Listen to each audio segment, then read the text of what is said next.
ತಾಲೂಕಿನ ಶ್ಯಾಗೆ ಗ್ರಾಮ ಪಂಚಾಯಿತಿ ವ್ಯಾಪ್ತಿಯ ಮರಿಯಮಂಗಲ ಗ್ರಾಮದಲ್ಲಿ ಚಿರತೆ ಹಾವಳಿ ಹೆಚ್ಚಾಗಿದ್ದು, ಮೇವು ಮೇಯಿಸುತ್ತಿದ್ದ ಹಸು ಮತ್ತು ಎಮ್ಮೆಯ ಮೇಲೆ ಚಿರತೆ ದಾಳಿ ಮಾಡಿದ ಪರಿಣಾಮ 2 ಜಾನುವಾರುಗಳು ಸ್ಥಳದಲ್ಲೇ ಮೃತಪಟ್ಟಿವೆ.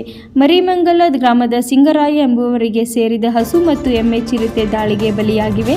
ಕಳೆದ 6 ತಿಂಗಳಿಂದಲೂ ಈ ಭಾಗದಲ್ಲಿ ಚಿರತೆ ಓಡಾಡುತ್ತಿದ್ದು, ಚಿರತೆಯನ್ನು ಸೇರಿ ಹಿಡಿಯುವಂತೆ ಅರಣ್ಯ ಇಲಾಖೆ, ರೈತರು ಹಾಗೂ ಗ್ರಾಮಸ್ಥರು ಹಲವು ಬಾರಿ ಮನವಿ ಮಾಡಿದ್ದರೂ ಇದುವರೆಗೂ ಯಾವುದೇ ಕ್ರಮ ಕೈಗೊಂಡಿಲ್ಲ. ಇದರಿಂದಾಗಿ ಸಾಕು ಪ್ರಾಣಿಗಳು ನಿರಂತರವಾಗಿ ಚಿರತೆ ದಾಳಿಗೆ ಬಲಿಯಾಗುತ್ತಿವೆ. ತೋಟದ ಮನೆಗಳಿಗೆ ನುಗ್ಗಿ ನಾಯಿಗಳನ್ನು ಎತ್ತಿಕೊಂಡು ಹೋಗುತ್ತಿರುವ ಚಿರತೆ ಈಗ ನೇರ ಜಾನುವಾರುಗಳ ಮೇಲೆ ದಾಳಿ ಮಾಡುತ್ತಿದೆ. ಇದರಿಂದಾಗಿ ರೈತರು ತೀವ್ರ ಆತಂಕಕ್ಕೆ ಒಳಗಾಗಿದ್ದಾರೆ.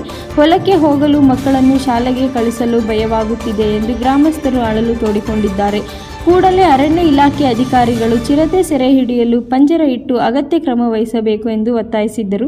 ಅದೇ ರೀತಿ ಜಾನುವಾರುಗಳು ಕಳೆದುಕೊಂಡ ರೈತ ಸಿಂಗಾರಯ್ಯ ಅವರಿಗೆ ತಕ್ಷಣ ಪರಿಹಾರ ನೀಡಬೇಕು ಮತ್ತು ಗ್ರಾಮದಲ್ಲಿ ಜನರಕ್ಷಣೆ ಅಗತ್ಯ ಕ್ರಮ ಕೈಗೊಳ್ಳಬೇಕು ಎಂದು ಗ್ರಾಮಸ್ಥರು ಆಗ್ರಹಿಸಿದ್ದಾರೆ.